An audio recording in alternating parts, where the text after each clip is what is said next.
Great. Hi, everyone, and welcome to our webinar today. We have a special guest with us today. So we're going to start with, we have Chris Abad from UserTesting, he's a product manager there. And we're going to start with a presentation from him. And then following the presentation, we're going to do an AMA style. So we'll take questions from the chat in right next to the YouTube video. So just a quick check here and make sure that everybody can see and hear us. Okay, and then, perfect. Welcome, Chris. Thanks for joining us today. Can you tell us a little bit about your background and how you got into product? Sure. So my name's Chris. Right now I'm head of product and design at UserTesting. I've been here for about a year. I got into product, maybe 15 years ago. I mean, the way it really started was I started my first company out of college. It was a bootstrapped company. We did social media advertising. After that, met up with a few other folks, and we did my second company, which was venture-backed. And it was a small team. We did online classifieds, ended up pivoting and did social gaming, ended up selling that company. But really, where I sort of started to think about product management as an actual role was after that, when I started joining larger companies, and you actually had to define what it was that you did, because everyone sort of had their specific roles. In a small company, when you've got 5 people sitting in a room, those things don't matter. But when I needed to start more clearly defining where I fit in the team, I think that's really where thinking specifically about product management came up. So like most people, I think I sort of fell into it. But my background is more in design.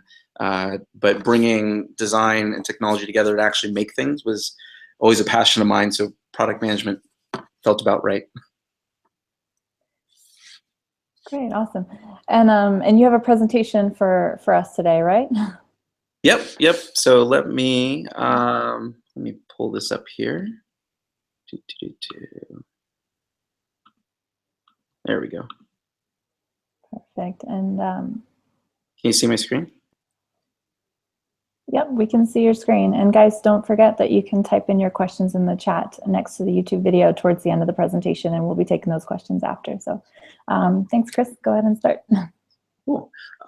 So this is the talk that I wanted to give today. We called it How to Be a Product Design Scientist, which maybe is a little bit odd, considering this is really about product management and for people who are either product managers or interested in product managers. And really, I think what I wanted to get at was I believe that modern product management and what makes it so great is really this combination of a scientific approach combined with a designer's toolkit and perspective. And that's sort of my argument that I want to make today, that I kind of want to talk about. So what does that mean? And to break this down, we can first talk a little bit about the design side of it and what it means to have a designer's perspective and use a designer's toolkit. And I had mentioned earlier that my background is more in design, and that's kind of the perspective that I bring to product management. So I think a lot about this. And first of all, I think we need to think about design not just in how things look and how you do UI design, which I think when you say design, that's a lot of what people think about. Design is a lot more than just how it looks, and even more so, more than just how it works. And if you really back up and think about what you're doing as a designer, it's really about a perspective on the world and your approach that you take to try to get from point A to point B. At the broadest level, that's really what design is all about, and what you're doing in design, not just with technology products or online web applications, but in any sort of design endeavor. This is really how I would frame it. David Kelly, who's the founder of IDEO, he says that the main tenet of design thinking, which is a very well-known way to take a designer's mindset and apply it to other problems, it's really about empathy for the people that you're trying to design for. And if we think about product management and what we're learning now about what good product management is, this really sounds a lot like what we do as product managers. You need to understand our users and understand their needs. It really is about empathy for people. Jesse James Garrett, who's a co-founder of Adaptive Path, says that user-centered design means understanding what your users need, how they think and how they behave, and incorporating that understanding into every aspect of your process. So again, for product managers, you're saying, well, wait a minute, that sounds a lot like what I do. And what I'm trying to highlight is that overlap. And that really is sort of that designer's mindset and that designer's perspective that you bring to product management, that brings that user-centeredness, that brings that empathy for our customers. Peter Merholz, who's also at Adaptive Path, and I think he's at Jawbone, I believe. He talks a lot about his double diamond, or his interpretation of the double diamond model as a way really to describe an end-to-end design process. However, he has also mentioned that if you really look at the activities that need to happen here and the things that you're doing, there's a lot of overlap with what we think about modern product management being. And the argument there is that they, in a lot of cases, really are the same thing. I think there's more overlap between what I consider good product design and good product management than there is areas that don't overlap. There are specific skills and things that people in those roles do, and things that they're really good at that the other doesn't. But a lot of the concepts and ideas and what you're trying to accomplish really are sort of the same. So that was just a little bit about the design side of things. So what about the other part of what I talked about? What about the scientist and thinking like a scientist? Well, when we get into how we think scientifically, Marty Kagan, who I'm sure a lot of you are familiar with, he's a very well-known thought leader in product management. He talks a lot about product discovery, and what it really boils down to for him is this general principle of product discovery being the way to find the fastest, cheapest way to validate our hypothesis. Validating a hypothesis that really doesn't necessarily sound like design, but really starts to sound like science and thinking like a scientist and following a scientific process. Another quote, Flavio, who's head of innovation at ARP Life Reimagined, talks about always starting with a hypothesis. And then he says we start testing the ideas with consumers to see how those ideas resonate. And these are all what we've learned to be really good product management best practices. And so you can sort of start to see the overlap where really good product management is a lot about thinking like a scientist and having that scientific approach to forming a hypothesis and then testing it. In modern product management, we talk a lot about running experiments, and you sort of have this experiment loop where it starts with a hypothesis, you build a prototype, you test it, and then you learn, and then you decide what to do next. So this is really that how to think scientifically in that science angle that comes together to really make good modern product management practices. Okay, so that was just sort of maybe a quick summary, and some of these concepts you may be familiar with, maybe some of them are new, but again, my argument is that the reason why we call this being a product design scientist is these are really the elements that I think come together to make good product management practices. But that's all great, it's theory and everything, but what does it look like? And so I thought what I'd do in the remaining few minutes here is talk a little bit about an example that I saw when I was at Salesforce. I spent a little time there with some of the teams, and there was a project in particular that I thought would be a good example of how this stuff actually comes together in more of a real world application. So one of the teams I was working with there, they had a project, and over the course of 6 weeks, and it was a fairly small team, there were 5 people, it was a combination of researchers, designers, and product people. And in that period of just 6 weeks, they did over 100 screen iterations. They engaged 95 customers. Salesforce is a very large company, and managing stakeholders and communication with stakeholders is also a big part of what you do. More than 25 stakeholder interviews and more than 21 direct customer interviews, all within 6 weeks, by applying these principles of combining some of these design techniques and some of this scientific approach. The way that they did it is, the first thing that they did is they put together a pretty good sized panel of customers so that throughout this process, they could get constant feedback from real customers at every step of the way. When this team first started, so they had those 6 weeks. In the first week, they ran a design sprint. For those of you that aren't familiar with the design sprints, it really is sort of a design thinking process, but kind of very compressed and on steroids. The Google Ventures team has written a lot about design sprints, and they have a great book out now called Sprint. But it's essentially a prescriptive 5-day process to very quickly form an initial opinion on how we believe we're going to solve our customers' problems through a product. So they kicked off with that, brought a whole bunch of people in, and in the course of a week came up with an initial prototype that was informed, and they even tested it and did some level of validation within that first week. From there, for the remaining 5 weeks, it was really about getting into a cycle. So that first week was really applying a very strong set of designers' tools to get the team going, to set a pace and form that initial point of view. And then from there, it was about maintaining that pace and getting into a loop. So the picture here on the left is sort of a calendar that the team built just to kind of map out everything that was happening over the course of that project. And the way that each week went was pretty consistent. The Friday prior to the week, the team would sit down and map out all of their assumptions. They would find the one that felt riskiest to the project, and they would form a hypothesis around that and decide how they were going to run an experiment to actually test and inform and either try to prove or disprove that hypothesis.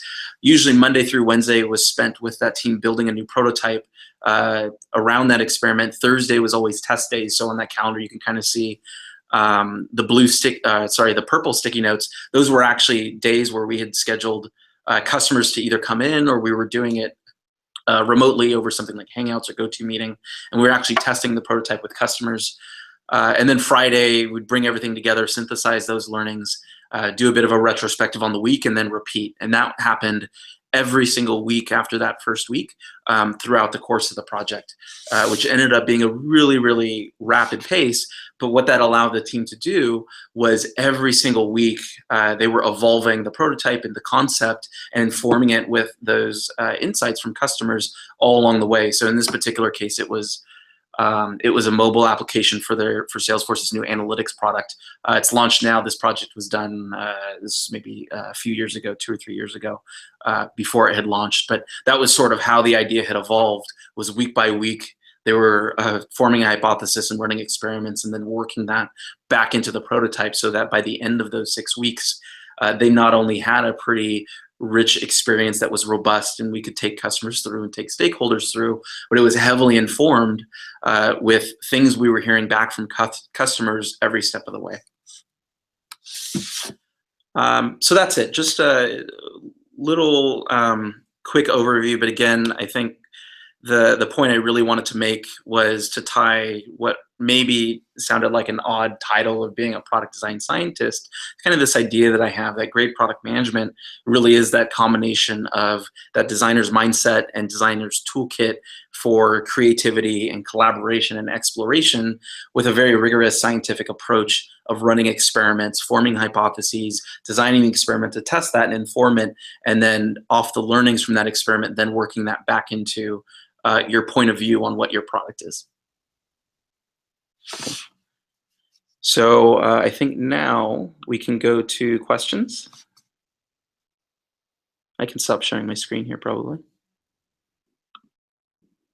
There we go. You're muted. Okay, thanks. Sorry about that. Okay, thanks. Yeah, thanks again, Chris, for sharing that presentation. So we already have some questions come in, so I'm going to go ahead and pull one now for you.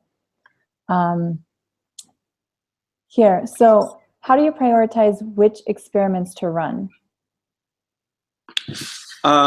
So there's, I had mentioned part of the process that the team went through was the second half of the day on Friday was basically mapping out assumptions and then figuring out what the experiment was going to be for the next week. In that situation, the way that the team did it, it was pretty fluid. So we would sit down and just say, okay, what are the things that we're sort of assuming are true about this product that we just don't know enough about, and what are the risks associated with this? And like some examples were In this case, it was a product that was meant for sales managers, and there were some assumptions around whether or not we understood the right metrics that sales managers actually cared about. That would be sort of an internal risk. There were some feasibility risks as well around the technology. We were trying to do some pretty intensive data processing on a mobile device. So there were some risks on whether or not we could actually pull up the sort of metrics that we needed fast enough and allow people to manipulate them in a way that felt very fluid. That was a risk, and there were different ways that we would test that. There were some internal risks too. Again, Salesforce was a very large company, and with lots of stakeholders, and there were some risks that certain stakeholders who were critical to the project weren't either comfortable with the direction or didn't understand certain parts of that, and there were certain specific activities that we might do to go address those risks. And honestly, at that point, it was sort of a gut check. I mean, the whole team was there. We literally were locked in a room for these 6 weeks, so we were talking about this all day, every day. It was the only thing that we were thinking about. So it was actually pretty obvious when we would sit down and list out where we felt those risks and assumptions were, which ones were the scariest or which ones were the most risky. We'd have maybe a list of 10 and could quickly come to an agreement on the one that we should address in the following week. Now, I've seen other techniques that are kind of address something similar that are quite good, I think, at doing the same thing. David Bland, who he has a new company, Precoil. I was reading an article the other day about his approach, and he does assumption mapping where he sort of does a 2x2 quadrant. And it's a similar approach, but it really is about mapping out all of your assumptions that might span feasibility risks, viability risks, or desirability risks, and mapping them on that 2x2 and figuring out what are the ones that are most likely to occur and most likely to have the biggest impact on my project, or most likely to kill my project or disrupt my project. And those are really the ones that you want to focus on. Awesome, thanks for that. I'm gonna look for another question for you too here. From Deepa, how would this work in a scenario without the luxury of a lot of customers? So having a lot of customers can definitely be a luxury. In the case of Salesforce, we were lucky enough to not only have a lot of customers to tap into, but also we had a research team that helped us with the recruiting, because it was actually quite difficult to get people lined up every single week, week in, week out. There are a couple things that you can do. So like if you're a really early stage startup and it's because you don't have customers, you certainly have target customers. You have people that you're trying to go after, and you need to figure out how you're going to find those people. At some point, you're going to have to solve this problem. After you have a product, you've got to go figure out how to find them so that they can use your product. You might as well start tackling that now, whether it's finding them online, whether it's finding them in physical spaces, maybe it's conferences they attend. If it's a consumer product, maybe it's a little bit easier. Maybe it's things like certain stores or certain other locations that you could just go out and try to grab people off the street. Obviously, being here at UserTesting, this is one of the things that we think about, and part of our product is to allow you to get easy access to types of people that are difficult otherwise, whether it's a general consumer population or whether you have more specific needs. Certainly, and this is, again, selfishly, because being here at UserTesting, we hear this all the time, finding people is one of the hardest things to do when it comes to doing this sort of research.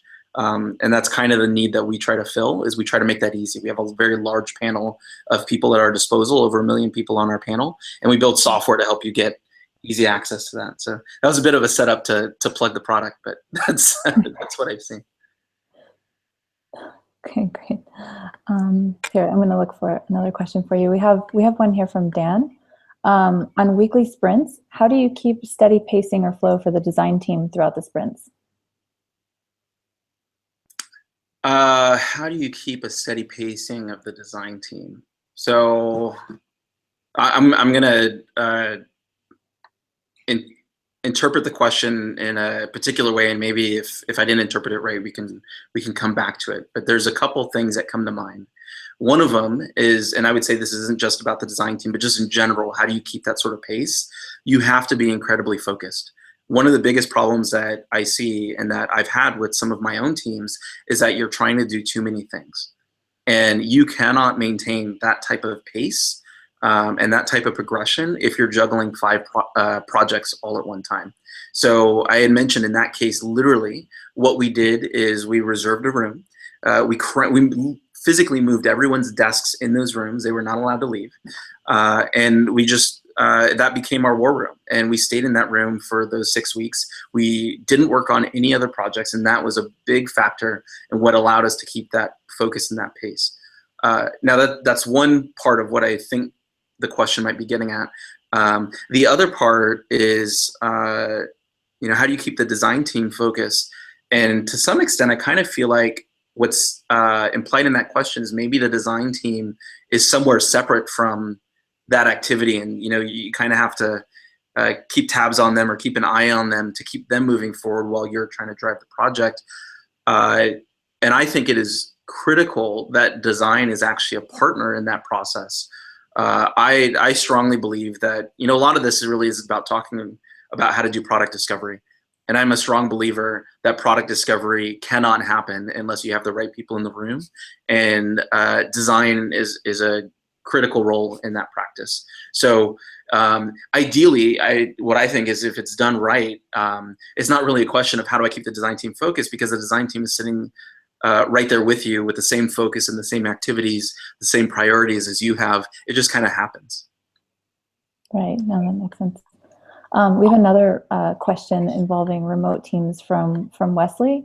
Mm-hmm. Have you ever had to use this process with a remote development team? And if so, how do you transfer knowledge and get things signed off on? Remote teams.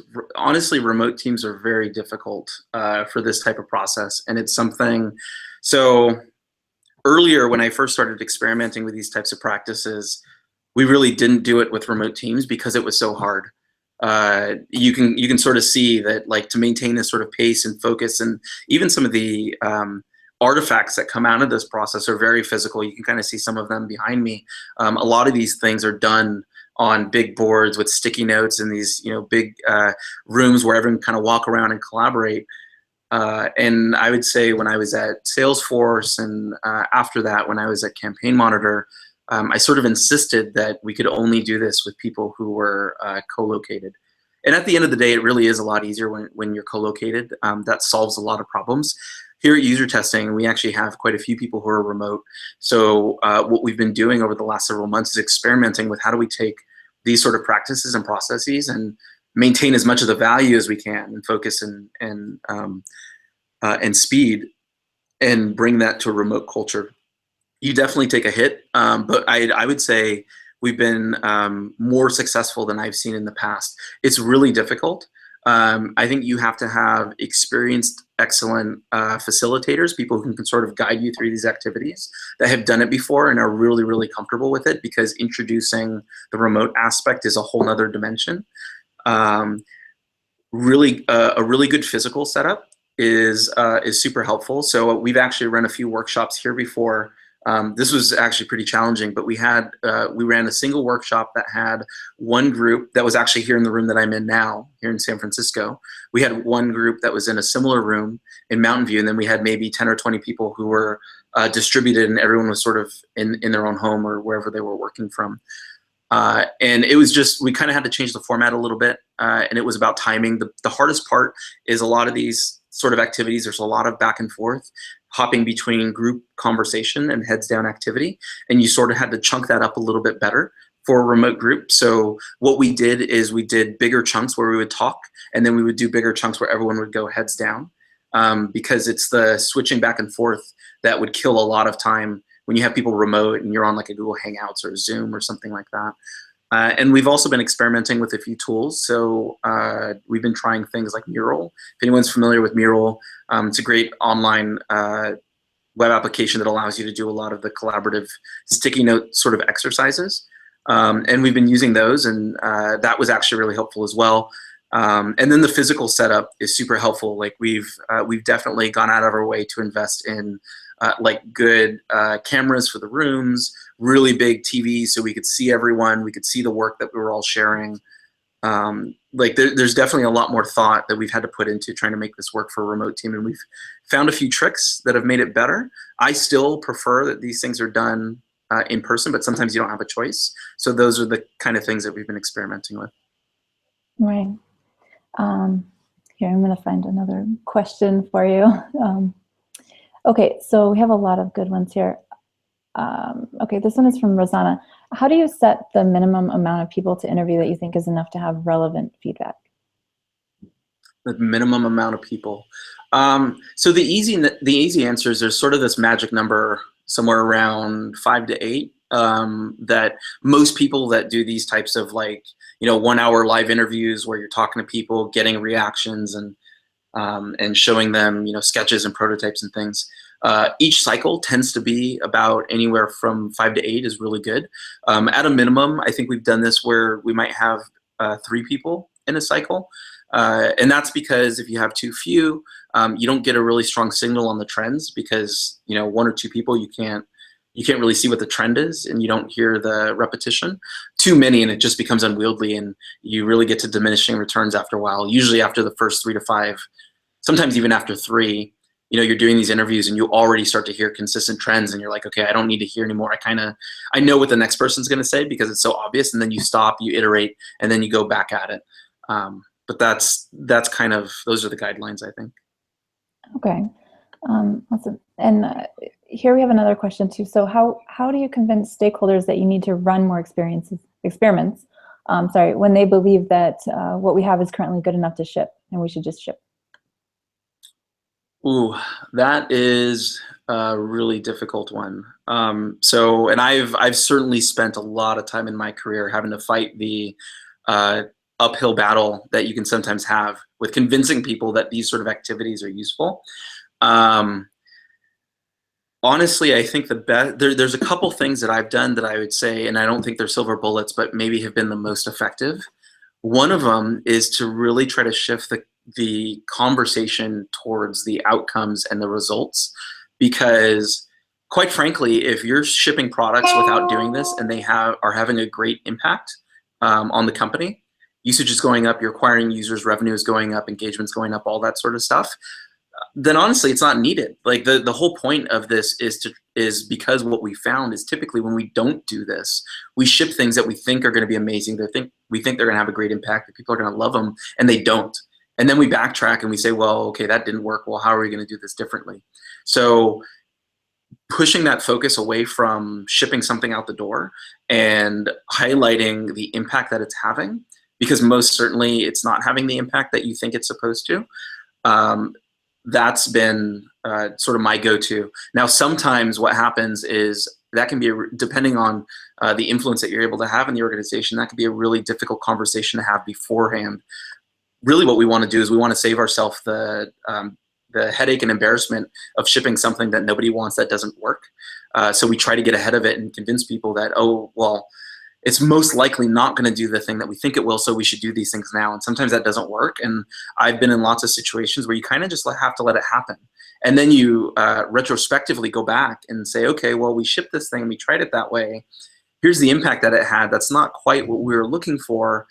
Now that we see that, let's try it a different way. And honestly, this whole movement around product discovery and things like lean startup and running experiments and forming hypotheses really come from people being so frustrated that the things that they do are not having the impact that they've wanted, that they've found other techniques. And so sometimes you just sort of have to feel that pain internally within your company before there's enough momentum and desire to actually go and try to do things in a different way.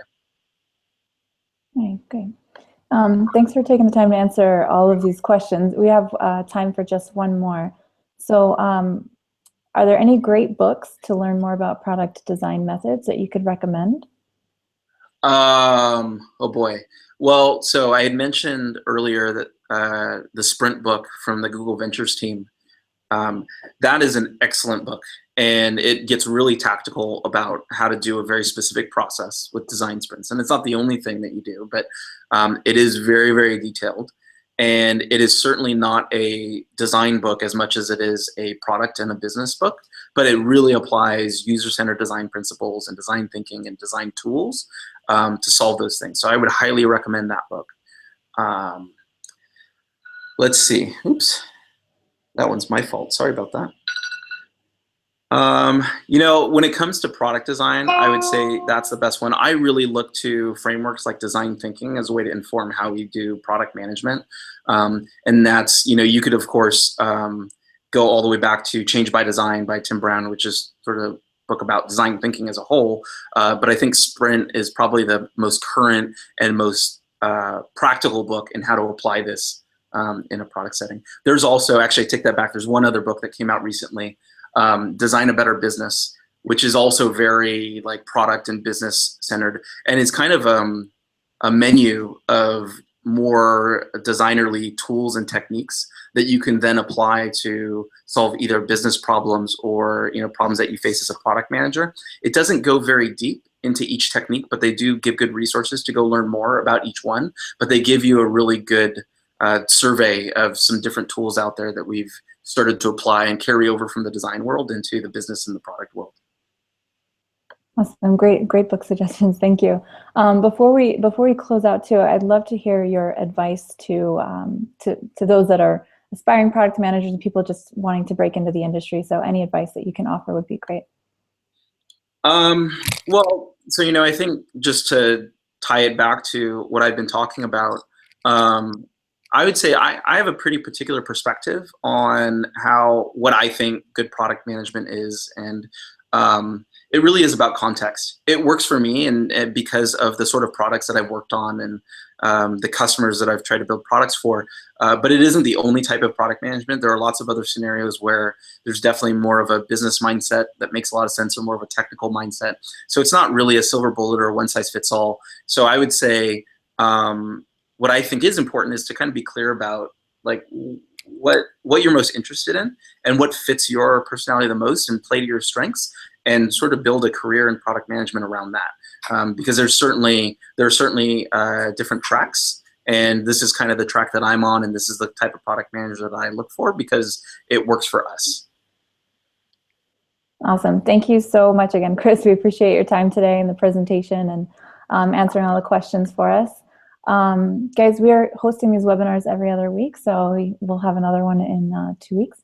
And we also have events on our campuses. So if you're in San Francisco, Silicon Valley, New York, or Los Angeles and Santa Monica, feel free to stop by our events every Wednesday and some on Thursday. So you can follow us on Twitter too, @Product School.